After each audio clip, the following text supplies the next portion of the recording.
What a rich conversation we've had already, and we're going to continue the theme that really was kicked off there brilliantly by Martin. I'm going to introduce our first panel session of this morning. So I'm going to invite Martin Roemheld to come back out and join me on stage. Can we make him feel welcome once more? Martin, come on out.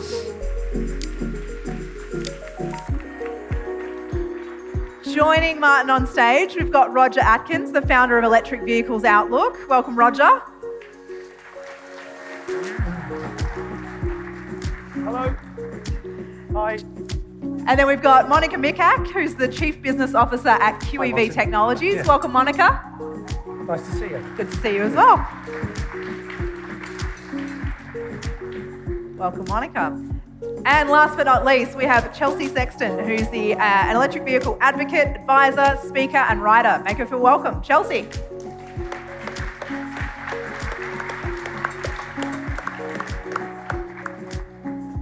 Brilliant. Well, four incredibly well-versed experts with a whole multitude of opinions in this field, and I've been warned that they were hanging out over dinner last night, and so I should be prepared for some crossfire and a fair bit of personality on this panel, so I'm really looking forward to it.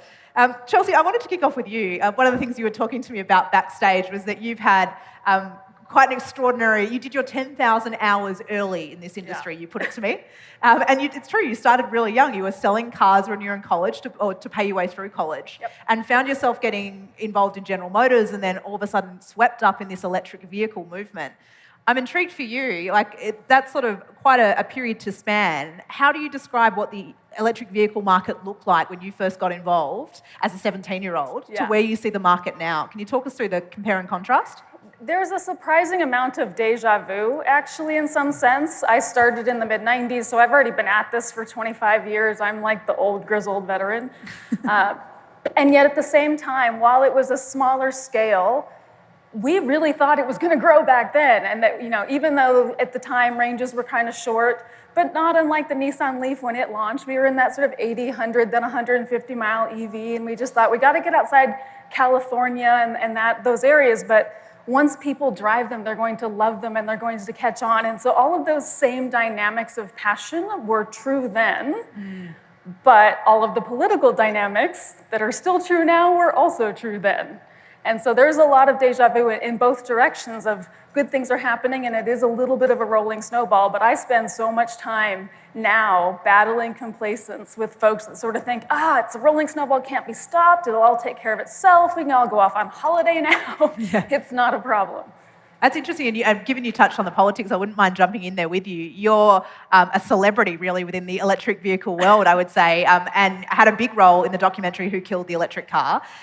Talk about the politics there. Can you talk us through some of the dynamics of how you see kind of the incumbents playing in that space now? It's interesting, the different pressures and also roadblocks. Yeah, I mean, I am happy that the incumbents are getting back involved, and I really want that buggy you guys just unveiled. I grew up in a Volkswagen bus, too. I mean, it started with the incumbents in the 90s, the big American manufacturers and Japanese especially, and it was driven and is still driven largely by the California Air Resources Board zero-emission vehicle mandate. And it is one of 3 regulations around the world that is pretty much externally compelling EVs in combination with CAFE standards in the US for as long as our current president allows them to exist, and CO2 regulations in Europe. And China, of course, is going electric too, but right now it's a bit of an islanded market, and so there's not that much cross-pollination. And so there's no question that every automaker has plans to go electric and has their PowerPoint in their company somewhere that says by 2025 or 2030, 25% of our vehicles are going to be electric. Most of them still would love to take more time if given that chance. So we're not yet to the point that the market itself is allowed to organically take it on, especially in places like the States. I got more than 24 vehicles in California with plugs on them that are available. I go to a place like Oklahoma, and there's 4. There's a couple states that don't even have dealers for many of the major automakers. So it's a much bigger problem. We have, these pockets of great enthusiasm, which we love, but we also have to get past the pockets. We need more product variety, but we really need more distribution because people can never buy what is not available and that they don't know about. And those remain our 2 single biggest problems now, and always have been, though.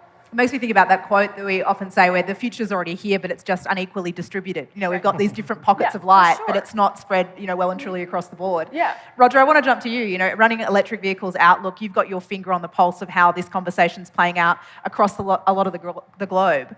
What is it for you that kind of provides you with a source of inspiration at the moment, or gets you excited and optimistic about how the next 5 to 10 years are going to play out in the electric vehicles? And what gives you cause for pessimism?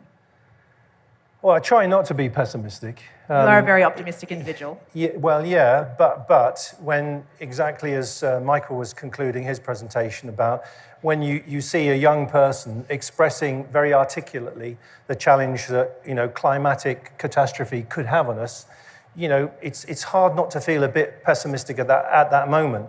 But as an adult, I feel all of us then have a responsibility to think, okay, well, we're going to not just be optimistic, let's do something about that. And can I just check something with you, Martin? Is the company called Volkswagen or Volkswagen? Yeah, we discussed it several times, right? I took the suggestion with me. I'm still working on that, but maybe we have a new logo already, so maybe it's a good time to incorporate that as well. Yeah, but hearing your presentation, I kept thinking, is it Volkswagen? I can't speak German, so I just guessed it might be. But what I think is interesting, to answer your question, Holly, is that if you look at the example Volkswagen kind of show us in this room full of people from oil and gas and plenty of other industries, traditional, established, very important industries, you can start to see how a business can reinvent itself. If you think about that incredible journey just over this last 5 years that Volkswagen has been on. I used to work for Volkswagen many years ago. For 10 years I worked there. And when that thing came out, Dieselgate. We'll get there in a minute. I was really appalled, really disappointed, and really frustrated that I thought a company and a group of people that had so much more to offer weren't offering it. However, I'm thrilled to say I was completely wrong. So what fills me with optimism is what we're seeing now with Volkswagen played out. They are betting the farm on this change and this shift, but they are still making and selling internal combustion engine cars, but they're going to make ever more electric vehicles, and they're publicly stating that. So I think in a kind of microcosm, it's an example to the oil and gas industry that you can reinvent yourself. You don't have to just be swept away by all these kind of new pink and fluffy people offering a beautiful future world, but with no plans of how to actually deliver it. The people that know about communication, the people that know about distribution, the people that know about all of those things around monetizing and delivering energy are in this audience, many of those people. And yes, they do need to reinvent what they do, but that's what Martin and his chums have been doing. So that fills me with optimism. I love that. That's awesome. Speaking of kind of needing to change it up and think about how we do things differently, Monika, one of my favourite quotes that I read that you'd said was how important it is that the traditional industries think outside the box. And you've spoken about how the automotive industry specifically is full of rules. And if we only work to check boxes, then we're never ever going to get anywhere. Can you share a little light on how you've been a part of quite innovative developments within the electric vehicle space? So I have started my journey in electric vehicle industry 10 years ago with company Rimac Automobili. Basically, back then, we were few guys in a garage. 5 people, right, when you started? In a garage, it was actually only 4 of us. Yeah, there you go. And then when we presented car at Frankfurt Motor Show in 2011, first time, it was only 8 of us. And we were telling to everybody that it was like 20 people, because that sounded much nice. And we thought, yeah, 20 people can build a car. And all of the guys from the automotive industry actually were coming to our stands, and they were really checking, is this possible that, those guys build this car? So they were checking calculations about the battery, about the motors, and, is this really true? Is this possible? And actually, many said at that moment that we were biggest surprise of a Frankfurt Motor Show. Wow. And I think why we could really think differently than the rest of the automotive industry, because only one person in the company actually had experience in the automotive industry. That was designer Adriano. And the rest of us, we were coming from completely different industry. We didn't know what it takes to make electric high-performance supercar car above 1,000 horsepower, with 4 motors, with torque vectoring. We didn't know what it takes. We just wanted to do it, and we didn't have any constraints.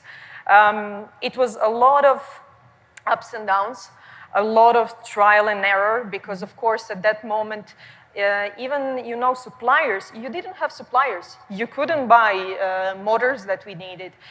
Even, for example, some parts of the cooling and heating of the car, back then, most of the cars were running on 400 volts. So if the car was running on 800 volts, where could you find components? Where could you find suppliers? You had to do it yourself. And this is what made the company actually big right now, because we had to develop technology in-house. And we changed the company from being a car company, from this idea of creating the world's high-performance electric supercar, to actually becoming a technology hub and supplier of our technology to some other clients in the automotive industry. Which is a totally different mindset, isn't it? Thinking about yourself as a technology business versus a car company.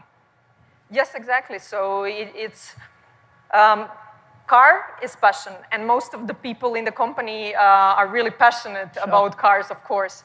But technology is something that moves forward, and the technology is something that allows you to really innovate and to be creative. Yeah. Can I ask you as well, one of the things I wanted to touch on is you mentioned some of the difficulty of just finding suppliers and getting parts, you name it. What was the financing journey like? Because I know you were part of the initial raise. You raised the first 10 million that came into the company not long after that Frankfurt car show. Tell us the journey of, because Michael touched on it, sort of the momentum to some degree that's built behind it, but also the stagnation we've seen recently. What was your experience getting backing for your innovative idea? So you can imagine 2011 presenting world's fastest electric supercar, company from Croatia, and all of a sudden we are asking for financing. It was mission impossible, really mission impossible. It took us actually up to 2014 that we closed our first round of financing. Before that, it was more or less, a lot of troubles. Okay, let's try to sell our engineering services to other companies. Let's try to offer something to somebody from the automotive industry who knows. Sell small services. Let's make a battery pack for somebody. Anything. Even, Mate had to sell his cars to finance the company. I know we had really one rough moment where we were supposed to close the deal with one big client from Russia. And it seemed that it was almost done because we negotiated contracts, and basically negotiation was where the cars are going to be built, the first prototypes, Croatia or Russia. And everything seemed great, but when we went there for a final meeting after trying our car, and they forced us to bring the car over there to Russia, that was also a big of a trouble because, transporting the car through Russia needed to have police escort and many different things, so a lot of... Yes, fortunately we got it back. But after they tried the car, the main CEO of that company told us, yes, guys, this is great what you're doing, perfect, but I don't want to make a supercar without the sound. That was one of the lowest points actually we had in the company, and I wasn't sure, okay, what are we going to do now? We are going to come back to Croatia and we need to tell our guys that it's over. We don't have for next salaries. We don't know how to finance ourselves. The good thing, something always happens in the end. So Mate sold his father Harley Davidson while his father was on a business trip. And that was enough money back then for salaries, Dude, that's a new level of just hosting a party at home while your parents are away, selling a Harley while they're out. Jeez. But that was enough to keep us going, till the next salaries. And we always somehow managed our way and find something figure out, okay, borrowed some money, sold something, and then when we got the first investment in 2010 of 10 million euros, that was a kick for us, and we finally started to develop, although 10 million is actually nothing when you consider in the automotive industry. But it was enough for us to really start with the proper development and the things that we wanted.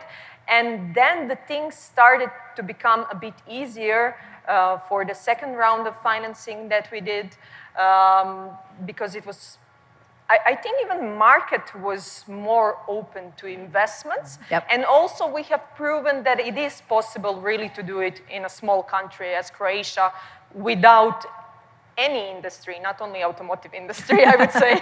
We are mostly focused on tourism. Yeah.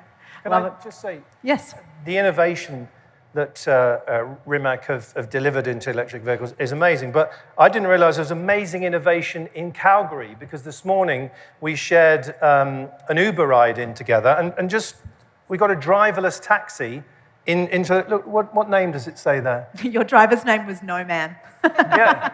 So when the link came up, and I thought, No Man, do you think there'll be a driverless taxi in the future? Just say No Man? No person. Yeah, well. There it we wasn't go. really. I'm sure you get that gist, but Martin, I want to touch. We can't not touch on Dieselgate. I think it's already come up in the conversation. What I'm interested in is you've been in at VW for 18 months now, so you came in post that.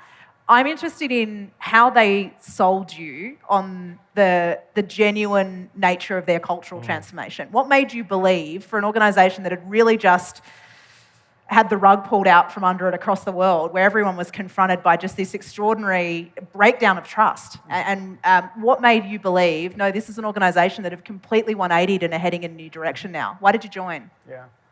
Well, I guess change is always something that's around persons. So you have Dr. Dies as the head of the board of VW now. I've known him from his time at BMW as well. And I know that that's a person that takes a decision and then executes it. So when the rumors were coming up and the work was starting on electric vehicles and that change was being mentioned, you also saw how he was fighting with all the older guys in VW and fighting his way through. So it's really something where if the top level management is committed to that change, it gives trust to the employees as well. And I saw a lot of other associates who have been in that first wave in BMW of electrification with the i3 and the i8. And then that one slowed down dramatically. And now all of this, a lot of that know-how has shifted to VW. And you see a team that's truly committed, and people are driving electric vehicles. They are changing. We are working with the city to change the environment, to change the electricity system around there. And I think it's really the top level management commitment that gives you the trust, and that gives you a good opportunity to work there. Yeah, that belief in the leader that's leading the vision and taking the organisation forward. And by the sounds of it, the preparedness to have those tough conversations and shake out people who aren't on the new bandwagon. Right. Yeah. It's been a volte-face, you could call it that, couldn't you, really? A what? A volte-face, a change around. Right. You know, I just like using the word volt in terms of Volkswagen. Question for all of the panel. You know, when we look at this conversation more broadly, when we're discussing the market as it stands right now, what do you think are the most significant challenges? And I guess particularly I'm thinking with the notion of collaboration in mind. Not everyone in our audience is coming from this industry. They don't necessarily work day to day in a capacity that, you know, is seeing electric vehicles come to life. But what is it we can be thinking about, or what role can we be playing in this broader conversation and actually moving the dial on this agenda? One of the biggest challenges that we have always faced and continue to is that the core industry, the automotive industry, remains as ambivalent about this as it is. It is the only example in the history of the auto industry, if not all of retail product, where demand has always been expected to predate supply and continue to exceed that. And what that always sounds like is when you have a guy like Mark Fields from Ford say, when we see demand for electric cars, we'll think about building them. And we're in this condition where we're still externally dependent on these other factors. The opportunity there is that we've had all these other industries kind of shore up around it and try to make this work. And so we still have to yank the core industry further along. But there's some really interesting trends going on when we see sort of the absorption by, frankly, large energy companies, electric and petrol, absorbing the infrastructure value chain, and particularly European players so far, but there's opportunity for others. And that's helping a lot of the startups find new capital. And we've already seen the years of sort of 8, 9, 10 of more traditional venture capital now going to more corporate venture with Shell and utility companies and Engie and all of those guys. So money is starting to be there, but we still also have to route it to the right places. But we're in a little bit of a sophomore slump at the moment. It is, you know, a lot of the bright, shiny unveilings have happened, and now we're in this tranche of we got to do a lot of work and build up charging and various things before the next tranche of unveilings come in 2020, 2021, but we still have a couple of years that are a little more challenging and less bright and shiny. So there's an issue of we all have to sort of put on the big boy pants, and we do like, that there's some counterintuitive players coming into the space, but we can't pretend there's not a little bit of cynicism around that too. And so we're all in this phase of going, okay, it's interesting that BP's here now and Shell's here now and stuff, but we also have 20 years of them taking out ads against what we're trying to do. So, there's a little bit of you have to earn your way into the marketplace as well. And I think the more candid we can be about all of these things and not just sugarcoat it all, that's what we have to get to. And so, yes, welcome new players, but let's have the honest conversations too about electricity, but also about hydrogen and all the other factors. We've become this spectacularly effective circular firing squad, and there's a lot of finger pointing in all directions going on, and it's not sustainable. And is that new leadership, what you're speaking about there? Because I think you're right. Like, I was going to ask you, how good a job are we doing at kind of calling out the sacred cows and naming the elephant in the room right now? Is that down to new leadership and bold leadership? It's new leadership. It's also listening to some counterintuitive voices. I mean, there's a handful of us that have always been a little bit more willing to be candid, and especially when some of us are in independent spots, we're allowed to. I play with lots of companies, but I'm agnostic and I don't have to serve anybody's business case. I'm only obligated to serve what works. And so that's easier in some ways. And I go into companies and specifically to get away with saying the things that the employees can't say themselves, which is unfortunate. But a little subversion is not a bad thing. We need to do more conspiring for good. And so yes, it is leadership, but it needs to be a larger variety of that leadership. Others? Can I also say, I think I like to use that moment in Apollo 13 where Gene Kranz, it's not the, failure isn't an option bit. It's the bit before that where he said, let's look at the data.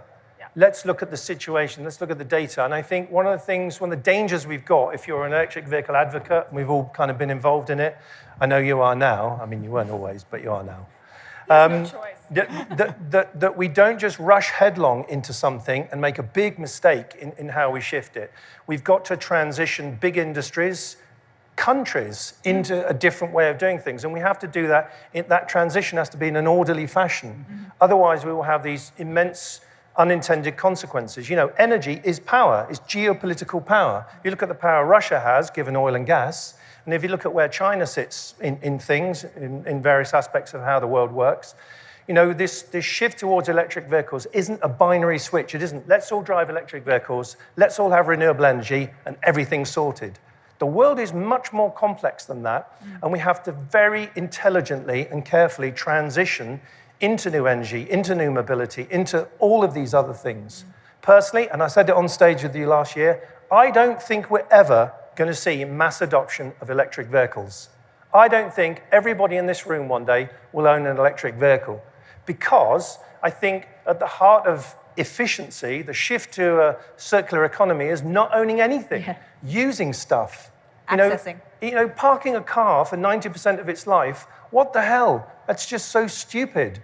But of course, and we were saying this earlier on, but in Canada, if you live in a big place where there's a lot of distance, that shift is going to take much longer, if it ever happens at all. So please don't think when you hear people like Chelsea or myself or others saying these things about, it's all driverless cars tomorrow and it'll all be electric and everyone will be happy. It's cities that we're talking about mainly. Cities are the kind of construct of the 21st century world. We get those right, everything else will fall into place. And it gets to a comment that I think links both of what you've just said, which is we can't have these superficial conversations about this. We need to delve into the complexity and the multi-stakeholder nature and the political nature of what we're talking about here, because this is deeply transformative. It gets to the heart of economies, it gets to the heart of communities, it gets to the heart of how each and every one of us do life every day. And that's not easy to shift, and there's a lot of factors that come with that. And if we're not conscious of the depth of it, we have a multitude of unintended negative consequences. Yes. Well, and there's a huge psychological aspect, and we get in our own way a lot. We do a shitty job of marketing. We use shame. We try to sell people on spinach. Here's why you should drive an electric car or not drive at all or get on transit or whatever, and it's awful. Vehicles are an emotional experience, certainly for now while we're still buying them. Because they have plugs on them is not any different. But even if it's a bike or a scooter or a bus, there is still an emotional experience involved. And so we have to get more towards the storytelling and the emotion of that. And the mother in Atlanta who tells me stories of driving an EV for her means she gets an extra hour with her young children at night because she can go in the high occupancy lane. Not ever rushing out of the house 10 minutes earlier in the morning because you didn't feel like getting gas the night before. There's all these funny little experiences on top of the fun to drive and the torque and horsepower, which I love more than most people rightfully should, but it's not everybody's thing, I realize. So, there's a lot more effective stuff we have to do, even where there is support, but we also have to explore the actual challenges realistically and overcome them. Monika, how do you think about the challenges? Sorry, Jump in. I would like to also touch point that we are mostly focused on what is happening with electric vehicles in Europe, America, developed countries, what we are doing and how we are going to switch the world to electric. But my current position at QEV Technologies, so 1.5 years ago, I switched from Rimac Automobili to QEV Technologies in Spain. And QEV Technology is actually a company that has 3 different pillars of work. One is electric racing, Formula E. Another one is development of vehicles, high-performance vehicles for the other clients in the automotive industry. And the third one is actually why I decided to join and what I see as a game changer. We created electric kit that can be used for a conversion of existing minibuses to electric or for production of new minibuses to electric. And we started this project in Philippines 2 years ago. Wow. So we are talking really about emerging countries, and nobody is focused what is happening over there. And the biggest pollution is actually over there, because in the cities in America, in Europe, you can walk around and you really don't have problem to breathe. In Philippines, I'm not sure how many of you had a chance to visit, but it's really hard to breathe when you're walking on the streets of Manila, because only in Manila they have 70,000 jeepneys. This is how they call their minibuses, which pollute heavily. And this is the main way of transportation for most of the people in Philippines. And nobody pays attention to what is happening over there. So this is where we started, and we are trying to make a change. And we noticed some of the challenges actually over there is that people don't even think about electric. Electric is somewhere far behind. Okay, we heard it's happening somewhere, but we don't care. Why would we care about it?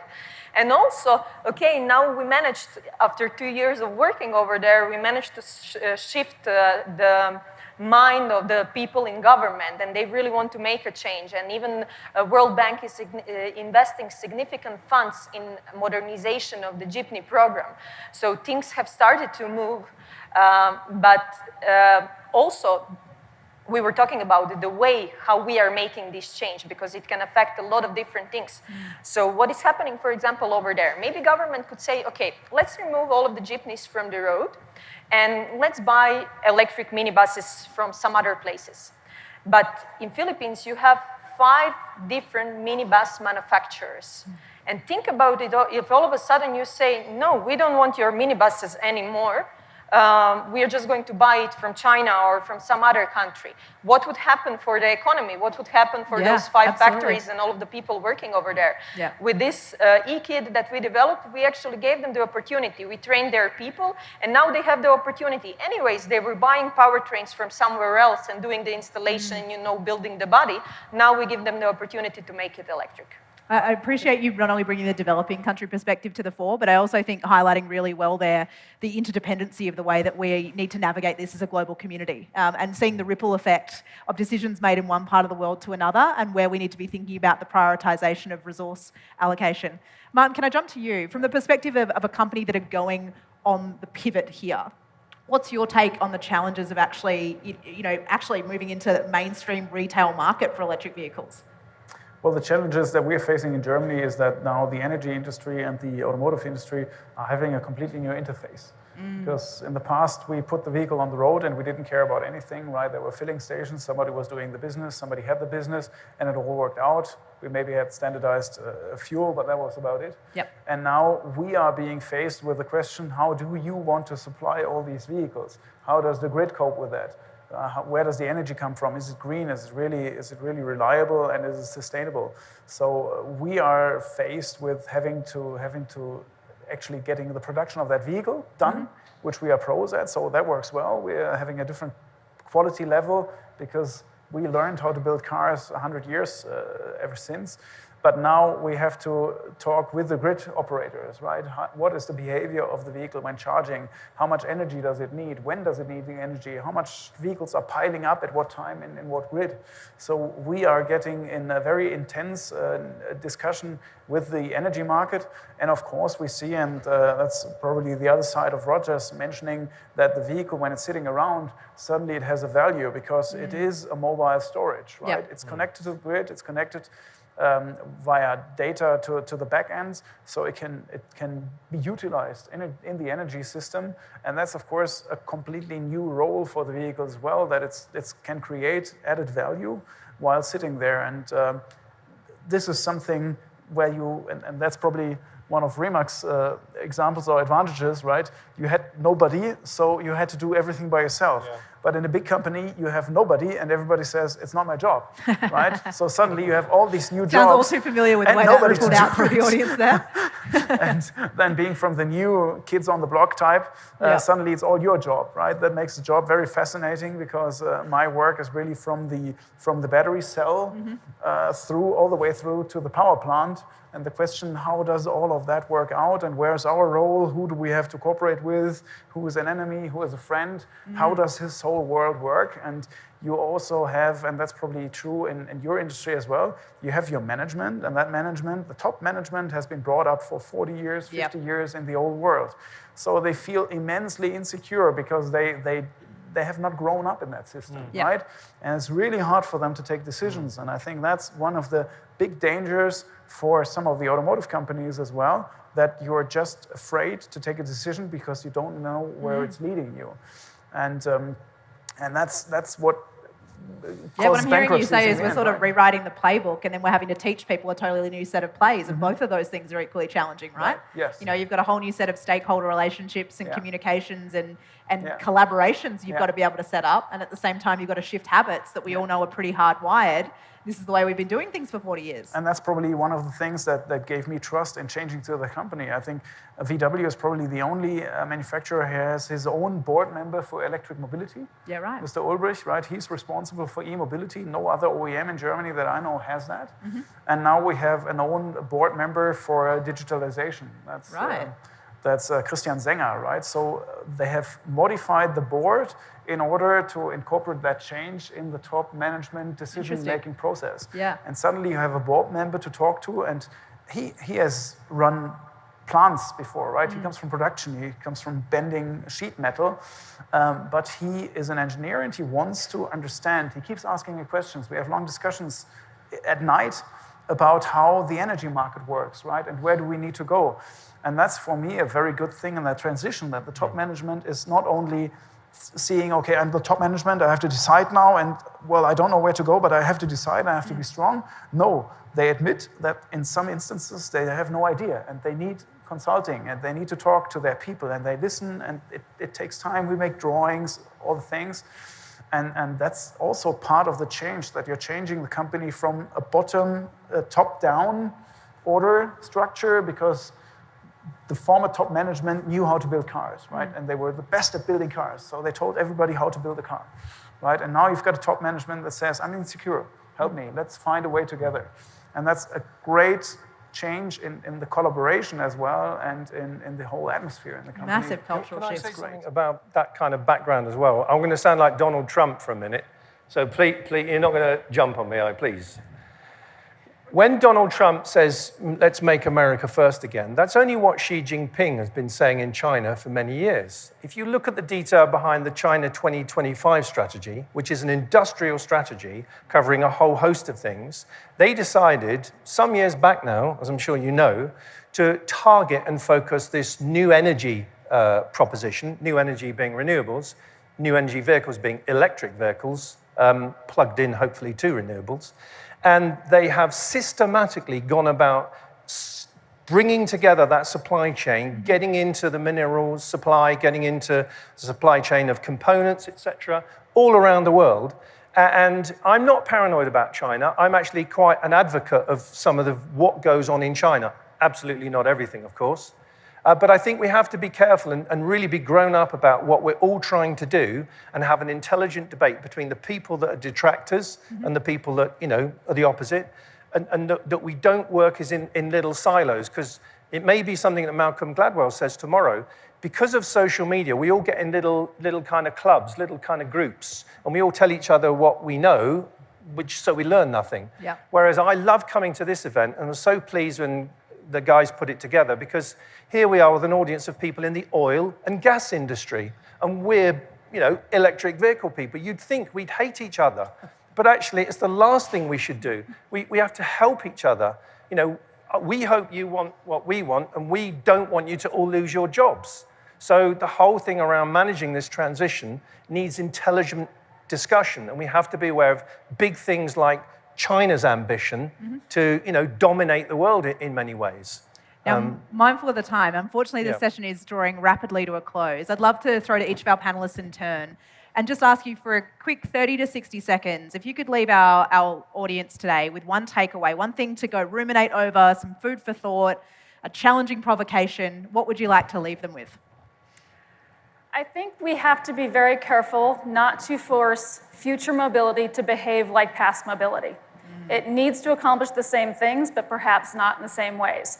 And so I watch us get too painted into the same corners of we're building out faster charging is always better, and we're going to do it in places that look like petrol stations and all of that, when many of us would argue that 90% of the time, if charging is a captive audience activity, we have done this very wrong. That it shouldn't be any more than charging your phone is. That there are opportunities for vehicle design and mobility because it is a different power plant, that it can be a grid asset, that there can be all sorts of other dynamics to it that we're not thinking that creatively about, as well as who's involved and how. So just because it may not be a petrol station dynamic doesn't mean that there's not a role for that industry to play. I live a block from an oil refinery in a town named after it. So it's very much part of our ecosystem. And we want to bring all of those incumbent players, not just on the auto side, along, even as this may not look the same going forward. Wonderful. Monika? So I would like to say that I think for all of us it's clear that it's decided that the future is going to be electric. What is more unknown is the way how mobility is going to evolve. And, are we going to have autonomous cars, cars as a service, how those things are going to happen. And I think this is something that we all have to think about, because this is a field where there are many opportunities and where I think not so many things are really clear, and there are many ways to go and many ways to develop. And that could also depend from a country to a country. Yes, absolutely. Roger? Well, sort of picking up on some of my earlier quotes, this is something from a book by Dan Millman, and the quote is, "The secret of change is to focus all your energy not on fighting the old, but on building the new." And that's what I feel is important. Great. Martin? Yeah, a lot has been said. For me, it's the relation between our industries is dramatically changing. So at our end, we're working at the change, and I think your industry still has a case in the future as well. Everybody needs energy. We will need a lot of energy in the future as well. We need to drive efficiency in order to increase wealth and increase well-being for more people. So we need to use our resources, and probably the consumption globally will not go down so much as the level of living is increasing for more people. But I guess it's really about working together, how to get that organized in a manner that uses the best technology for each application. Right? I keep telling that the funny thing of the combustion engine was there was a limit to the power of sports cars because you didn't have enough space for radiators. Right? You were not able to manage your waste in order to increase the performance of the car. And for me, that's one of the core things that drive me through life. Where can I reduce waste, and where can I use my energy to create a benefit? And I think that's a driver that should be the leading thought when finding the new position in the market for the future. Wonderful. Well, we have unpacked an extraordinary amount in a very short period of time. You've well and truly earned your coffee break, but I think we've got some wonderful food for thought to engage in over that conversation. A reminder to not let our past constrain the way that we conceive of the future, to challenge ourselves to think about what the evolution of mobility will look like, to focus on building the new, not fighting the old, and a reminder to think at every point, how do we focus on creating benefit and reducing waste? Can you join with me in thanking our 4 phenomenal panellists for that session? That was great.